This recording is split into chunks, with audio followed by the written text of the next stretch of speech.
Hey, John, welcome back. It's Tuesday, January 28th, and it's bright and early, 8 a.m. How are you doing? Good. Today we got a huge dump of snow. How are you? Good. Doesn't seem that huge of a dump of snow over here, but Okay. Yeah, I think we got it like 12 centimeters at least. awesome. I Yeah. guess, are you ready to jump right in? Let's jump right in.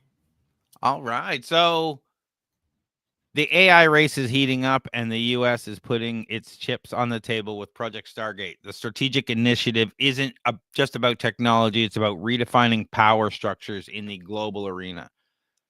So, what exactly is AI Project Stargate? Yeah, so this is cool. So there's a bunch of tech giants that have come together. Um, OpenAI, Oracle, Microsoft, NVIDIA, ARM. So they've announced a massive joint venture called Stargate Project. And they're looking to build multiple AI data centers across the United States. So they're looking to invest up to 500 billion over the next 4 years with an initial commitment of 100 billion. So the first data center apparently is already under construction in Abilene, I think you pronounce it that way, Texas, with plans to expand to 20 locations. And each of them, get this, it's going to spend 500,000 square feet. So, yeah, all in on AI for the U.S. They're looking to be positioned as a strategic initiative to secure American leadership in AI. That's fair enough, and it looking to create 100,000 jobs almost immediately. What are your thoughts? What do you think?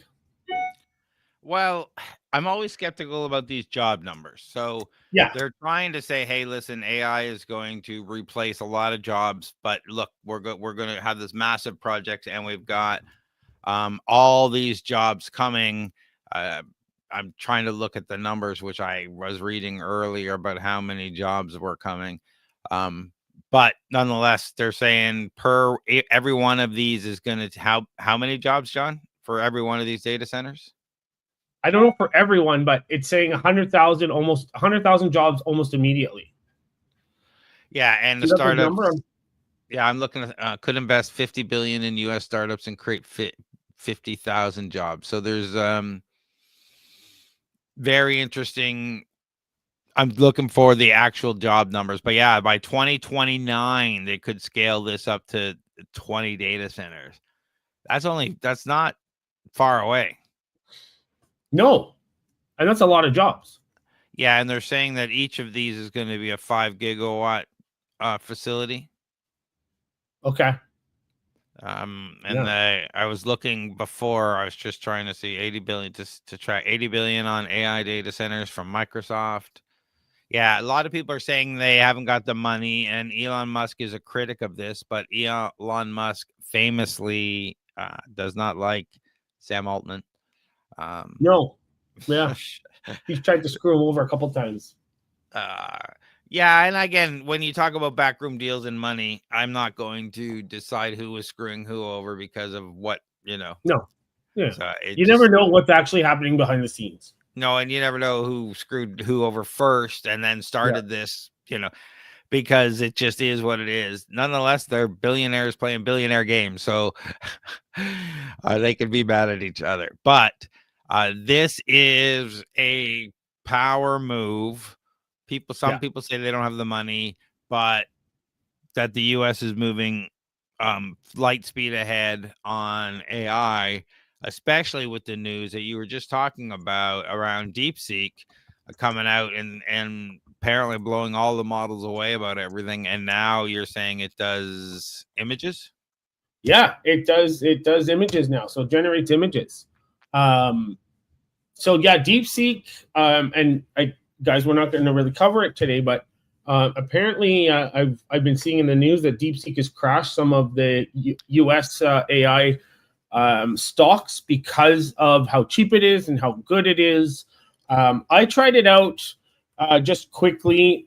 I didn't like the output that it gave me. I used the same prompt that I would use with Claude, and I didn't like the output. But hey, everyone has their own different experiences, right? Absolutely. I tried it and I was unhappy with it, but I found out later that it had issues using it via the API where it would just continually repeat itself, Okay. which would make sense in, the results I was getting. And then I immediately said, yeah, this isn't very good. So Yeah. we'll have to take a look at it again. And when I went back and looked at the comments, it was apparently it was a known bug when using the API.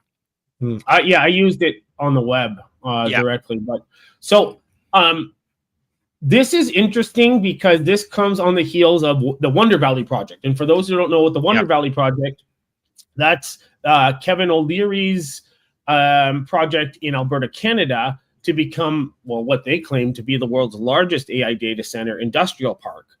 But based on what I was looking at, that's not slated to be completed until the mid 2030s. So they're going to be behind if the US can come through with this. Yeah, and we talked about that last week, so it'll be coming out before this podcast comes out. Or check last week's Silicon Scoop live on YouTube. So, one, do you think they have the money? And two, where are they getting the power? That's a good question.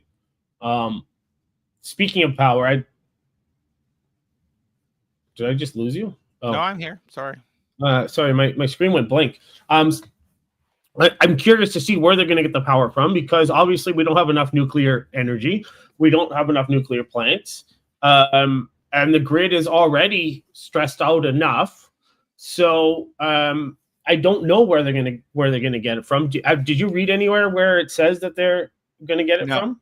No, it was a question I had, and I hadn't seen a response for that yet. But yeah, I tried to look to see, but no, they didn't. That's going to be a huge problem. Other than funding, then the next biggest problem is going to be power. At least Canada's is they've already got a plan on how they're going to power.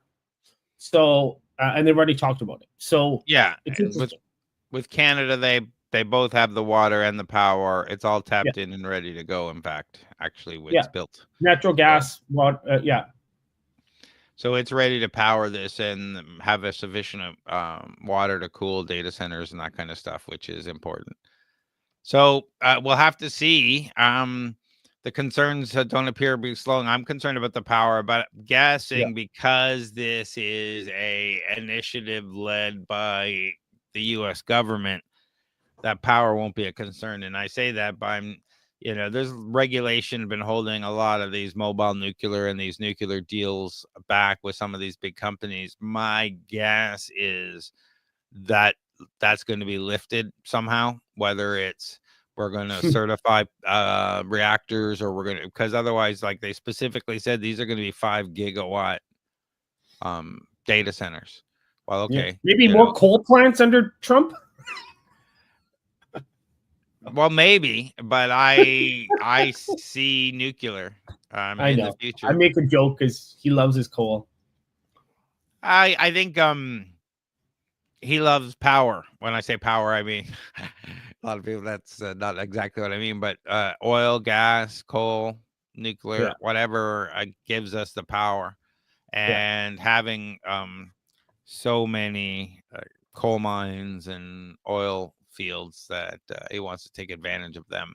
And whether you like that idea or not, that's different. But a modern day coal isn't as nearly as bad as it used to be, like with the microfilters and all this stuff, as long as they don't like chop off the top of the mountain crap like they used to, and that just causes all sorts of for sure. Anyway, back to this. So significant financial resources being funneled into AI specific data centers with requirements that would make average household electricity bill blush. These centers are built to handle intense data loads, complex computations, which sound fancy until you realize they require as much power as entire towns.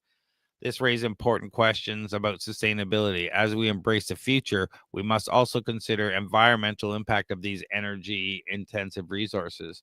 And that's why I was suggesting the nuclear is the way to go.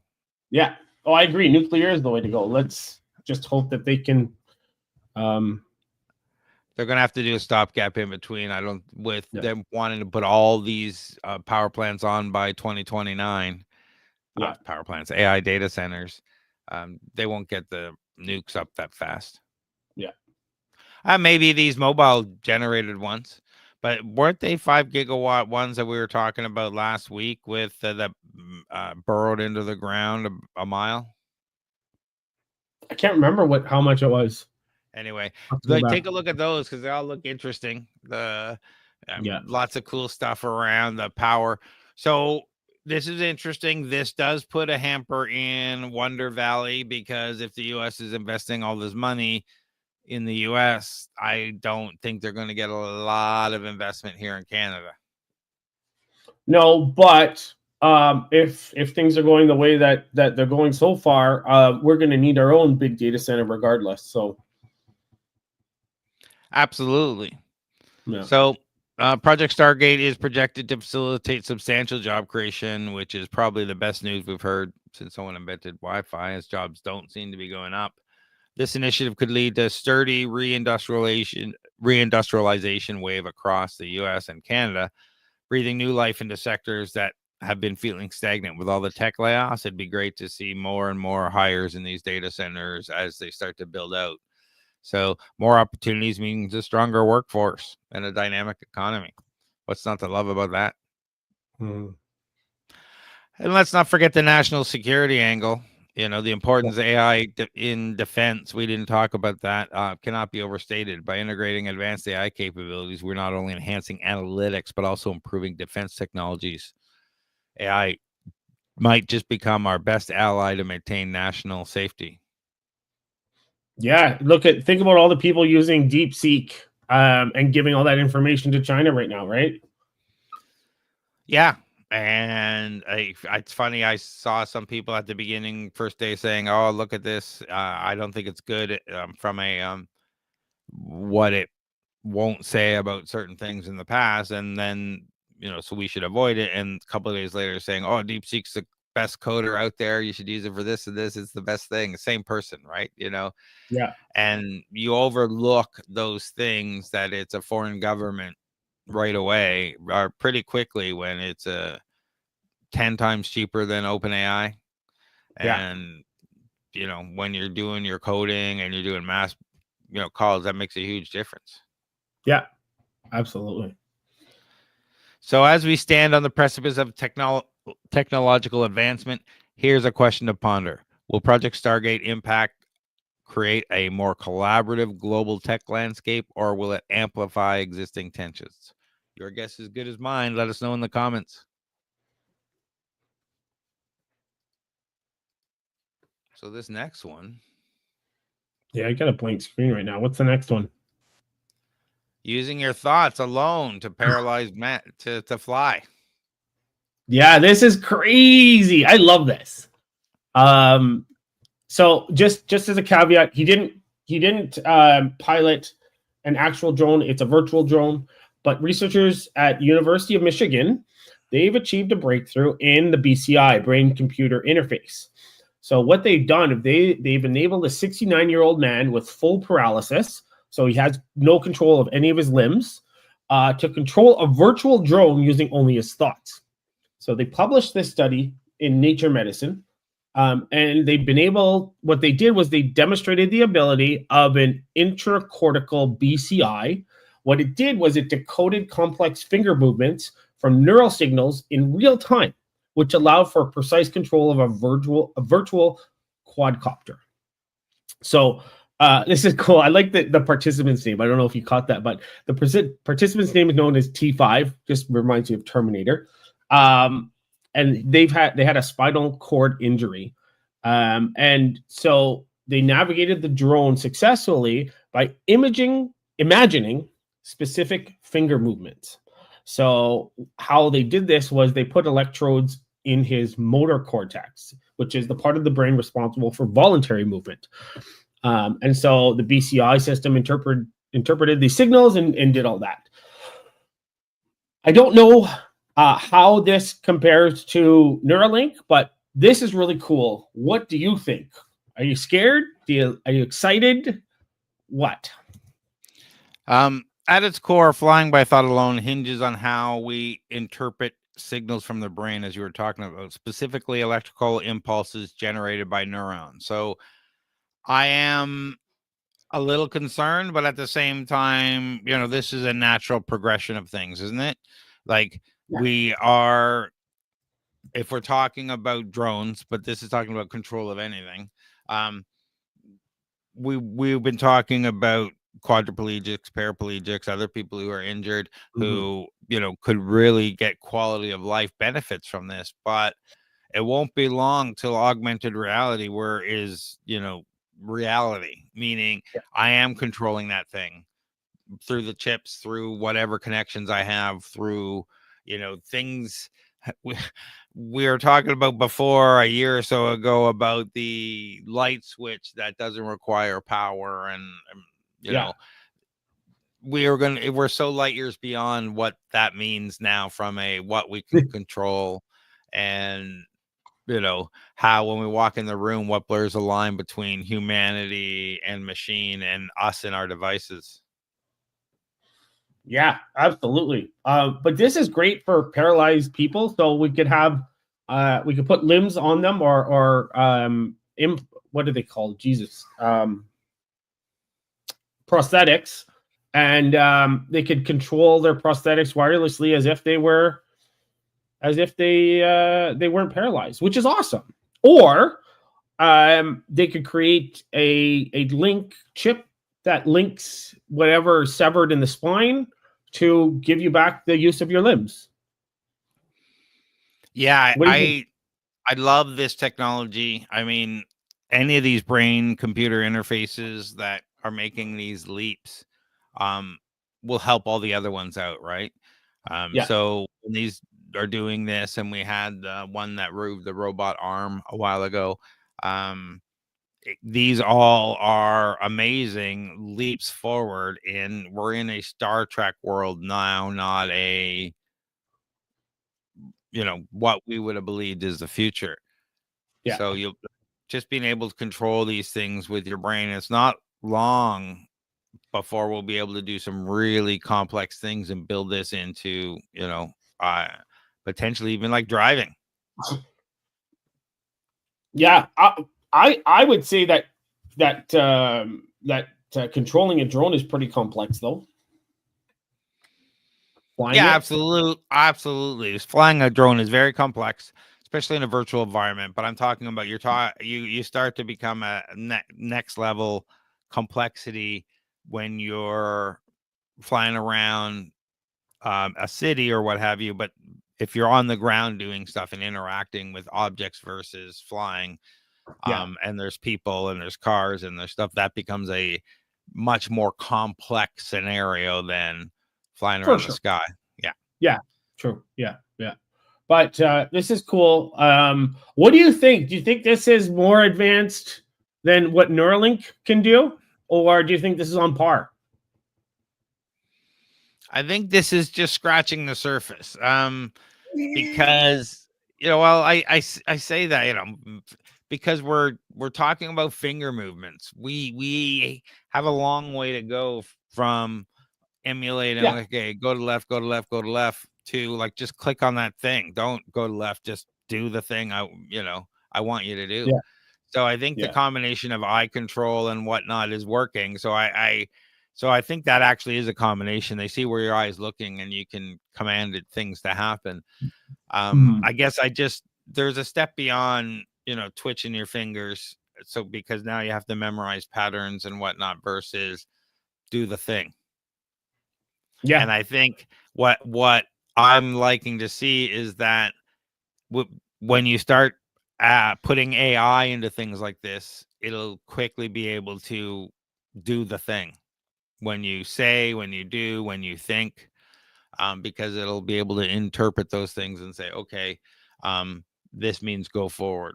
Because every time you're emulating that finger movement in your mind, that means go forward. So now that thought, like, it just becomes a thing.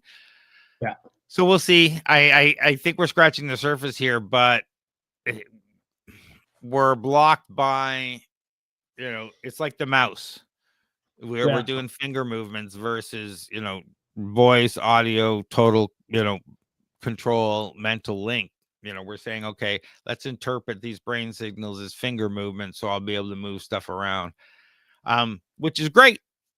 It's a leap forward. It's just, I think there's a interface issue right now where it's the bandwidth is so small that we can only interact with at a low level finger movement, bits and bytes, left, right, up, down. I'm looking forward to when we can sit down and actually, think words and they come out on the screen. We don't have to, type them out mentally. Yeah.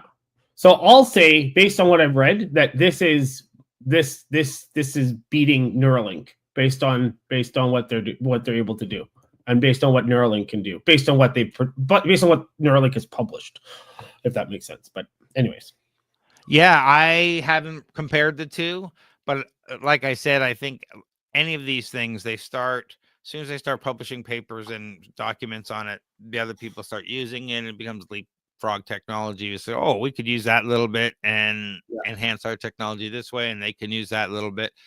So as we navigate this exhilarating frontier, the concept of flying by thought alone promises to reshape our relationships with technology and redefine human potential. Will we see a world where thought can not only control machines, but also change lives? Share your thoughts with us below, and let's explore a brave new world together.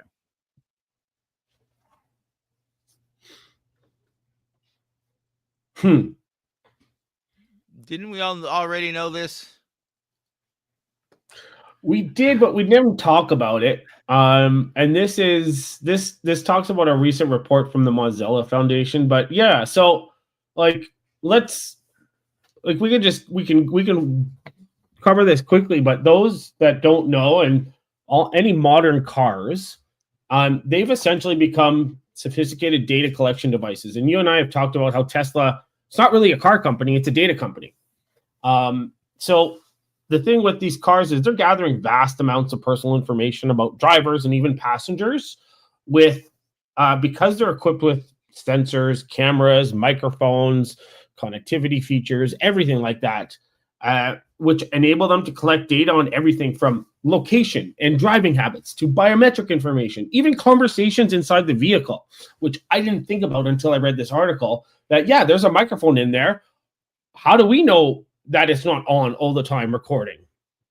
So this does raise significant privacy concerns, because I would say a lot of drivers are unaware of the extent of the information being gathered. And I haven't dove in, obviously I'm making assumptions, but yeah. So the Mozilla Foundation, they reviewed 25 car brands and concluded that modern cars are a quote-unquote privacy nightmare. So they found that every brand collected more personal data than necessary and used it for purposes unrelated to vehicle operation. So the data can include sensitive information such as facial expressions, sexual activity, and detailed driving patterns. What's most concerning is that many automakers admit they may be selling this personal information, with some even willing to share it with government or law enforcement without a court order. So what? And they're looking to move towards adding heart rate monitoring and a few of these other things in the future. So it's one thing to say they're collecting your data, and it's another thing to actually look at what they're doing and who they're sending it to. Who gets this data in the end? Your insurance goes up, your healthcare premiums go up because your heart rate's too high, or you keep going to McDonald's, or whatever it is that they're tracking, because they're tracking everything. So can we get away from this? This is, it's not about getting from point A to point B. According to the report from the International Data Corporation, by 2025, there will be over 1.4 billion connected vehicles on the road. That's a lot of potential data flying around. Self-driving cars are just the tip of the iceberg. And as their technology improves, the amount of data they collect will escalate, raising questions about privacy. What does your car know about you? Well, quite a bit, it seems. It knows quite a bit, and it's snitching on you. So this is the exact reason why we need some sort of regulation like the GDPR in Europe and the CCPA in California to provide protection to consumers. We need specific automotive data privacy laws, which who knows how long those will take if they ever get put into legislation, but who knows? It's scary though. It's scary to think that you have no control over this data. You have no control over what they can gather, and you don't have any say. So they're making money. So you're paying them to lease a car, and then on top of that, they're making money on top of your data. Yep, it's crazy. And which in turn will cause you problems down the road. Like I said, your insurance rates should go up. Are they going to give this stuff to law enforcement? Well, hello, yes, of course they are. So what does that mean? Anytime you sped over the past, doesn't matter. They don't have to be out. Your car will automatically send them a thing, and you'll get an e-ticket. Exactly. Yeah. Like right now, there's this thing that you can put into the OBD port to quote unquote lower your insurance. But all that does is it sends tons of data right to your insurance company. So, but this is a way that the insurance companies can circumvent that, and they don't have to get you. They can just get it from you without your permission. So scary. Yeah. Yeah, they even track social interactions built in through built-in connectivity functions. Like who was in the car, what Bluetooth, and they share that information. It's just like it's not just your information, it's anybody else around you that you're interacting near, around the vehicle, or in the vehicle. Yeah, it's unsettling. Is the pursuit of safety or technology or innovation worth the increased surveillance? No. Let's take a look at a real world scenario. The recent explosion in Las Vegas, where the car data was utilized for emergency response. Well, this could save lives. It also raises ethical questions. Who owns this data, and who gets to decide how it is used? When lives are on the line, the benefits might seem obvious, but what happens when it tips over into privacy invasion? Like this car shouldn't be parked here. Let's get the data or whatever. So experts in privacy underscore the necessity of understanding the implications of this tech integration into our lives. With each advancement, we need to consider are we ready for cars that hold deep insights into our habits, both good and bad? Mm-hmm. I don't know, John, how much you want your car to know about you? Nothing. I just want to drive. And so maybe it's time to go to an old school Mustang or old school Corvette that doesn't have any of this stuff. But yeah. So as we navigate a future where our vehicles become not just our rides, but also our data companions, let's reflect. What does it mean for us in our conveniences? If our conveniences come at the cost of privacy, will we become more data points on an analytics dashboard of automakers, insurance companies, medical companies? Join the conversation and share your thoughts on how we can balance the drive for innovation with the need for personal privacy. Will our cars end up being more trustworthy than our average social media platform? Only time will tell. Yeah. Oh, you're going to like this one.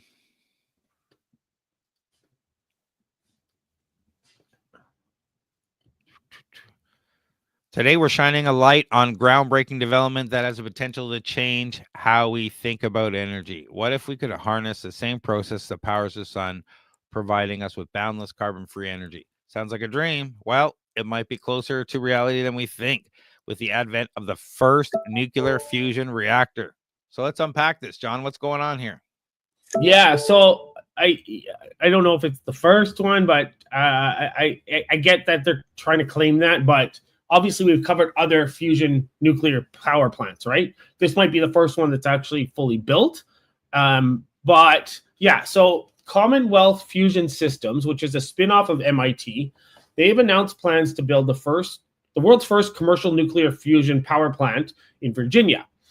The plant aims to generate 400 megawatts of steady fusion power and connect to the state's electrical grid by the early 2030s, which I think might make it the first one to be built. I don't know.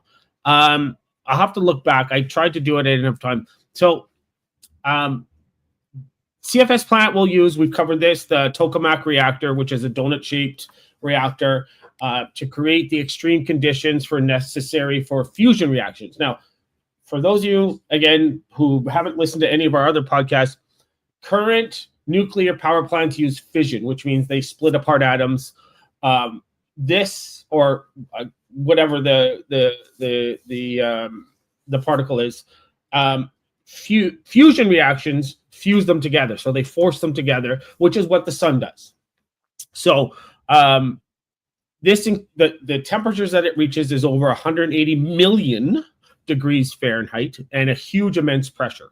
So fusion promises to generate energy by combining atoms rather than splitting them, and potentially offering a safer and more sustainable power source. So this is what they're calling the Holy Grail. And their timeline is ambitious compared to other fusion projects like ITER, which we've covered before. They faced delays and now expected to achieve their first plasma around 2028. So they might be first, but who knows? But still cool. We've got something in North America, at least in the US, that is trying to be first to the finish line. What do you think? Well, I'm glad they're all doing it because, again, we benefit from these things as long as they do them in a safe and stable environment. But we have to be cautiously optimistic because there's been so many lies or promises that just didn't work out, that it always seems to be 15 years away in fusion, because things aren't working. We haven't got the right mixture of magnetic containment, pressure, and temperature that makes it all work properly. So we'll have to see, maintaining the stable fusion process and converting the results into energy into practical use are the two major hurdles. Just a ball of isotopes of hydrogen that's at a temperature hotter than the center of the sun. And when you make something that hot, it wants to fly apart. So, you've got to figure out how to do that. And, I'm concerned that the competition is going to lead to some safety potential issues that we don't really want. But hopefully, people aren't that in a rush, and their lives are at stake here too. So they wouldn't want to destroy it. Yeah. So I love the promise, but it comes with great concern. As the first nuclear fusion reactors gain traction, reactions vary widely. How do we reconcile optimism and its potential with fears surrounding safety and environmental impact? For many, the specter of nuclear energy provokes anxiety, but is essential to have an open conversation about the risks involved alongside with the transformative potential of fusion. Educating the public is crucial. We all need a share in this dialogue, and we can, as we stand on the cusp of this new energy era. So they're saying this could power 150,000 homes. This one plant, indefinitely, ideally. Yeah. So and I know you talk about regulations and stuff, but I did a comparison between what would happen if a fusion reactor failed versus a fission reactor. So fusion reaction would essentially stop due to loss of containment conditions. So there might be a localized explosion from the release of the stored magnetic energy. There could be potential hydrogen explosions if hot materials contact water. There could be some radioactive materials that could be released, but nothing like a fission reactor meltdown. So obviously it would be catastrophic and really bad, but not as bad as Chernobyl or 3 Mile Island or things like that. Yeah, and again, we talked about 3 Mile Island last week or the week before, and talked about a couple times. there's a lot of misinformation and stuff around it because it happened around the time of that movie that came out. Yeah, I can't remember So, we couldn't remember the name of the movie back then either. So yeah. So anyway, their 2 deaths happened. It was only 2, and yeah, like it's not the biggest thing in history. I'm saying we have to be cautious, but I think there's a lot of erroneous fear around what happened and how many people died related to these things, and that modern ones are a lot more efficient. They don't yeah, need they to are. be pressurized. They don't need to be this. They're less dangerous. So if things go offline, they just they're okay. But yeah, it is the future. Fusion, ideally over fission. Yeah, But nuclear, all unlimited clean energy. And that's the other thing is once you start these up, they yes, just keep going, right? yeah. Just like the sun. The sun keeps going. Yeah. So this is the dream. And do you think this company's going to pull it off? I don't know. I don't trust any of them based on everything that we've covered. I have hope. Like obviously, I hope that they're successful. I hope that they reach their milestones in the timeline that they're looking to do. I hope that they do this because, like you said, this just benefits everyone in the long run. It benefits. It gives power. It's limitless power essentially because it is it's an abundance of power because essentially, guys, we are creating mini suns in these reactions. That's what we're doing, and the sun has immense power. So, I hope, I hope they do. But like you and I have covered, there's been multiple delays in other ones that we've covered. But and this is new technology, so there's still a lot of hurdles that need to be overcome. They like the maintaining plasma stability is difficult. Developing materials that can withstand extreme conditions is difficult. Yeah, there's a lot of crucial, a lot of things need to go right in order for them to achieve their timeline, if that makes sense. Absolutely. I mean, I'm excited about this because, once we start hitting, we can actually start doing 100% green energy. That is fantastic. And we can start, the world can really move forward in all sorts of ways we never thought of before. Yeah. When finally we have to power these AI data centers and we have to get our grids up this power and we have to do a lot of things. But when we have these plants and we can build them, when we say, all right, well, now what can we power in a city that we have never done before? Yeah. And when you start thinking of that like that, you talk about charging, Tesla charging and whatever, the vehicle charging on the road as you drive. We've talked about that before. We talked about a bunch of things where you say you can start implementing all these things that, wouldn't have been possible before. Yeah. And the price of energy drops to next to nothing. So, and it really changes the game from, people just being able to heat their homes and surviving and whatnot. But what happens to stuff like Bitcoin when, energy is the key factor when you're talking about mining? Well, Bitcoin is still going to be the price it is because there's a limited number of Bitcoins, I think. Yeah, it's just that the mining of these coins become a lot easier and cheaper when energy is cheap to nothing. So it's I look forward to energy dropping to almost nothing because it'll change our lives significantly. I just don't know how long that'll be. Is that 50 You years, really think 100 the years? government and the corporations are going to allow energy to drop to barely nothing? Well, I think the problem is there are you just change. The economics change. Okay. Right? They're trying to move us to electricity from gas. They don't realize the tax implications for the government when they lose the gas taxes that they bring in. But what will happen is we'll say, okay, well, that's fine, but the thing might be free, but the cost to use the filling stations cost, or this costs, or the technology to put in a tank costs, or like there's a lot of things like when there's a lot of ways to make money in that chain of energy, but just saying the actual energy itself, if you can get a hold of it, is free or next to nothing. Like, it's never going to be free because these plants are billions of dollars and what have you.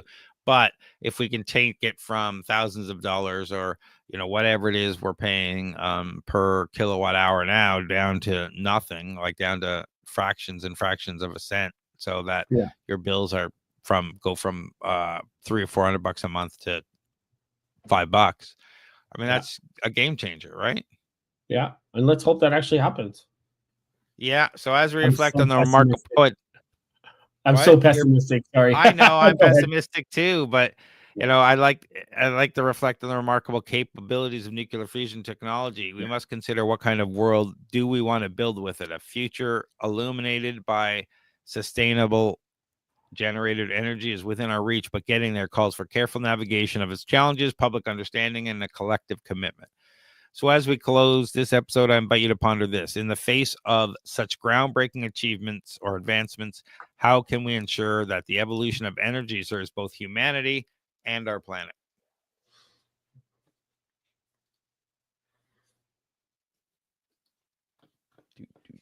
All right.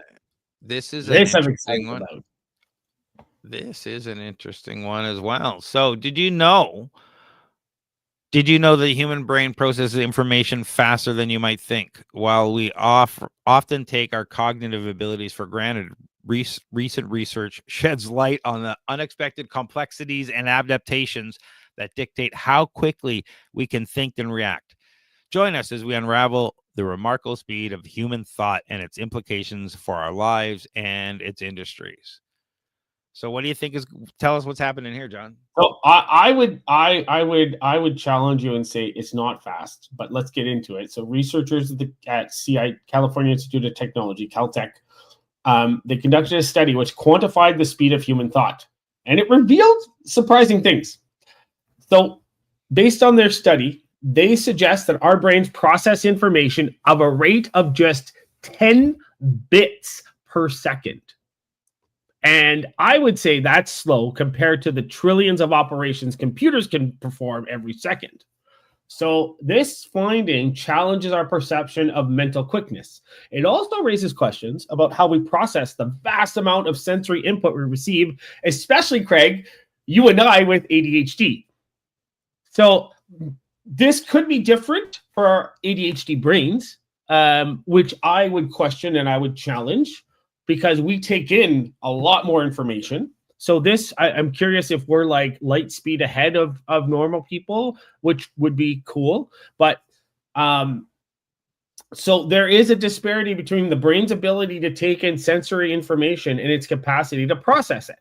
So the thing is while our peripheral nervous system, that can amass sensory data at gigabits per second, our cognitive processing operates at a much slower rate. So the thing is there's a paradox here. How do we extract meaningful information from the overwhelming amount of sensory input we receive? What are your thoughts? Well, this is, I think, a flawed paper in the end. Yeah, flawed study. Okay. I agree with the whole concept that it's slower than you think, but at the same time, how is it possible? Like, so it is taking all this input, filtering the thousands and thousands of millions of inputs from nerve endings and sight and whatever we do, and then only giving you this bit of perception, because that's how much you can deal with right now. It also, the article also states that the rate changes depending on what you're doing and what's happening, and a heightened sense of different things that are going on. So I guess my point being is, you're only saying, oh, this little bit is what's trickling out. That's all we're getting. But isn't the processing happening, taking in all that information, filtering it all, giving out what's relevant and pushing it out? Yeah. So you bring up a good point. Maybe could it be 10 bits per second in a parallel form as opposed to serial? So like they're only looking at maybe one aspect of it, and the 10 bits, you know what I mean? Add up all those parallel processes and you've got a much faster processing.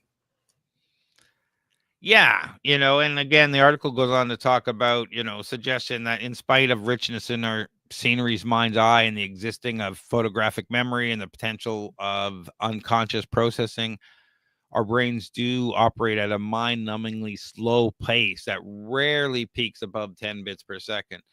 According to researchers, solving Rubik's Cube blindfolded requires processing of just under 12 bits per second.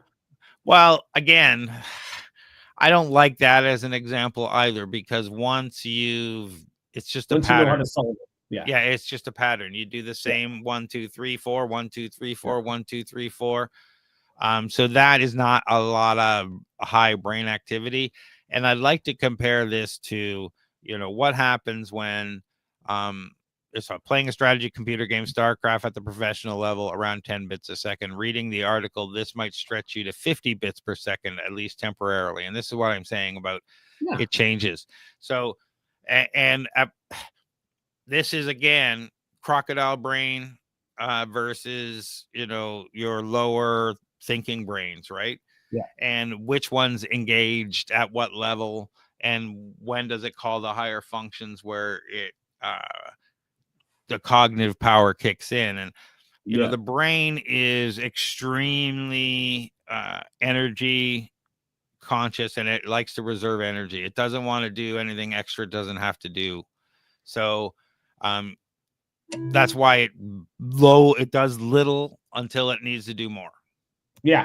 Right. You're humming along in a parking lot, everything's great, and then you don't think of anything. Then somebody yells at you from across the parking lot, and your danger brain kicks in, and you spike, and you have to analyze: is this a danger thing? Do I have to go away? This is not usual. Oh, it's just your buddy. He's just came from wherever. Okay, your brain comes back down and goes to normal mode and functions at this level. You walk into an office and you go to a meeting room, you won't remember the pictures on the wall, all the seats and the thing. You won't, but it's all there. It was all there. You processed and saw it when you went, but you don't have it. You don't have to continue to store it. So I don't know if I like the results of this, but obviously they are better at understanding the brain than I am. So I just look at this and say, why? Okay, so the brain is a beast when it comes to pure analytical power. It's 80 odd billion neurons form trillions of connection groups in ways that allow us to feel and imagine and plan our way through existence with other humans by our sides. So on the other hand, fruit flies may have 100,000 or so neurons, which is plenty enough to find food, flap about, and whatever. So tell me what those neurons are doing if you're only, so it feels to me like we're getting somewhere with mapping the brain and getting this information out there. But this sounds like just one input output, and we're only catching part of it. And there's probably, lots of other stuff going on, because, we are processing a lot of information. You're trying to say there's 10 bits a second. Like, that's crazy. If you're saying that's all we're doing all the time. No, and I agree. I think I think at the base level it's 10 bits, but I think that what they need to figure out is what is the max? What is the max processing? Because if you're reading, your brain it can go up to 50 bits a second, right? So what is that? What is that max? And give us the range. So I think let's I'm curious to see if they do that study next, and they should do a study on ADHD as well. Yeah, and if you come down to it, again, you're talking about really how much the brain can actively process at a time, I think, versus passively. And this is a completely different. Like, I can passively process everything in this room, lights and sound and bookshelves and microphones and screens and mice, and I got multiple computers running. Great. But my brain can only actively think about the conversation, what's next, blah, blah, blah, like a handful of things right now, this instant. Passively, I'm doing a whole bunch of stuff. So is that right now, this instant, the 10-bit thing is that we're talking about? And again, I think everyone's a little bit different, but this is very interesting. I love how we're doing it. I just think this is scratching the surface. I agree. Yeah. It leaves us with more questions than answers. Mm-hmm. So as we reflect on how our mind can harness this knowledge, and is it slower or faster than you think? What do you think the future holds for understanding of thought speed and its applications in our increasing digital world? Let's hear your thoughts.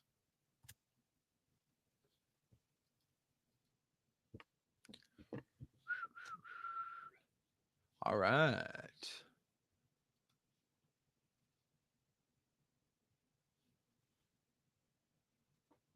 Imagine two of the brightest minds in AI joining forces, not to compete, but to collaborate. That's the story of Google Gemini and Anthropic's Claude, two cutting-edge AI models working together to redefine what artificial intelligence can achieve.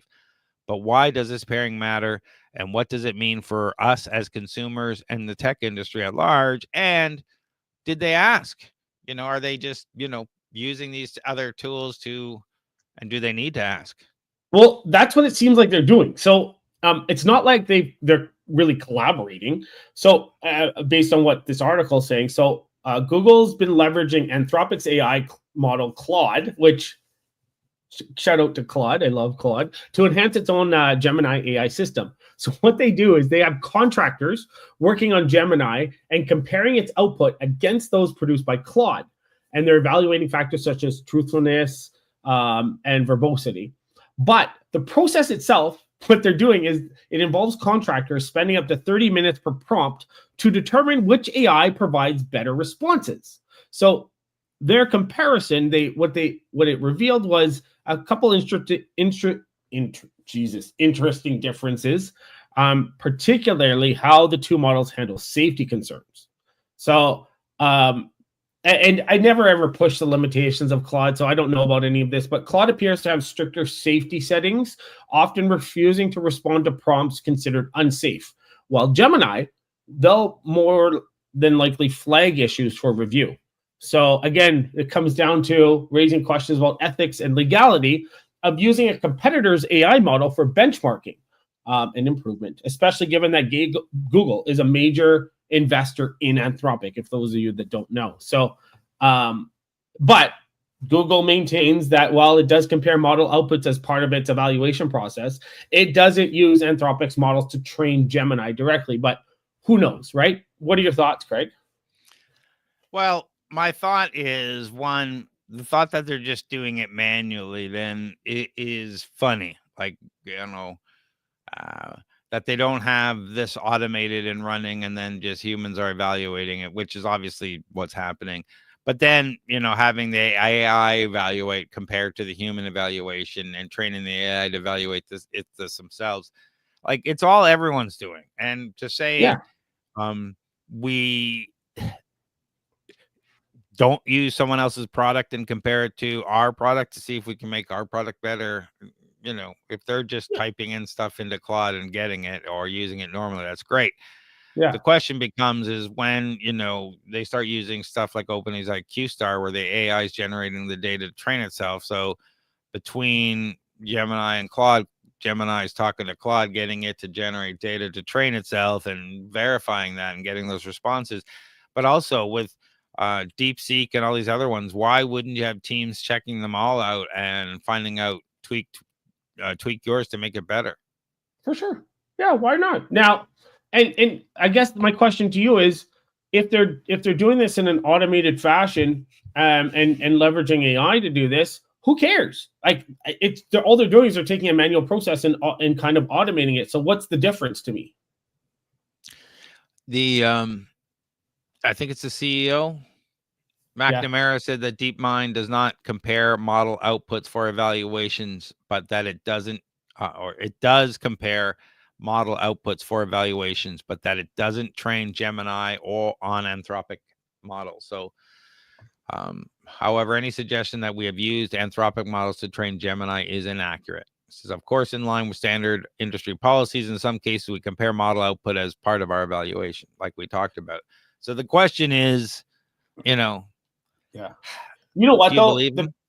No, because you and I both used Gemini when it first got released. It was crap, absolute horrible. And then within a month, they turned it around, I call BS on the fact that they didn't use another AI or other to train it. There's no way that they turned that around so quickly. And, again, why wouldn't there? There's lots of open source models. There's lots of, it's all available. And I guess the question becomes is accusations and maybe there's some proprietary knowledge, IP in some of these, the way they do them, that might be reflected. But if you can get at them via public prompts and whatnot, then what's the difference? Exactly. Yeah. What's the difference? Like, why deny it? Because you'd be admitting that you can't build as good of an LLM as Anthropic, but still, but I have to say that Gemini's AI model has gotten pretty good. Yeah, and it's getting better. And I'm taking a look at Gemini 1.5 Pro because there's free API usage you can use for a number of reasons, and I'm going to try and compare with a bunch of things because one thing Gemini is apparently very good at is data extraction or determining things, like determining sentiment, determining what this whether this email should be in this group or that group.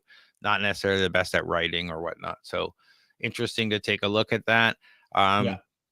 Last week, TechCrunch reported that Google contractors working on the company's AI products are now being made to rate Gemini's AI responses in areas outside their expertise. Interesting. So people are expressing concerns by contractors that could generate inaccurate information on highly sensitive topics like healthcare. Agreed. Yeah. So, we have to take a look at these practices, and we've always talked about who's training the AI and when do AI made up facts just become facts. Yeah. Exactly. And how many of these AIs are going to be starting to train on their own outputs? And we've talked about this, which scares the crap out of me. Yeah, and are we going to actually see companies like this start to partner for these kinds of things, or are they just going to remain competitive? Yeah.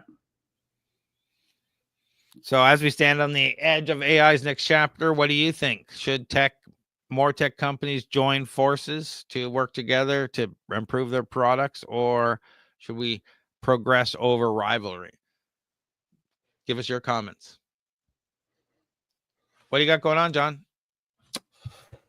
Depending on when this comes out, I don't know. Just got a lot of work on my plate right now, so focusing on that. And I'm going to be on March 2nd. I'm going to be a judge for the CNLC, which is a bunch of high school students, which is really, really cool, really, really interesting. In Toronto, they're hosting it, which is cool. But how about you? What do you have going on?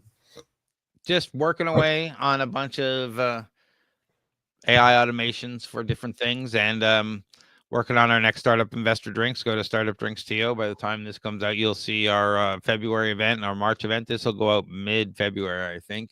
And check out startupcoach.ca if you want to work with me. Book a discovery call, and we can talk about what you're stuck with and get some advice and see if it's worth working together. For everything else, check out to Craig, guys. If you need help with your startup, with your business, if you need direction on where to go, he's phenomenal. So reach out to him. And for everything else, check out torontostarts.com. Thanks, everyone, for listening. Thanks, everyone.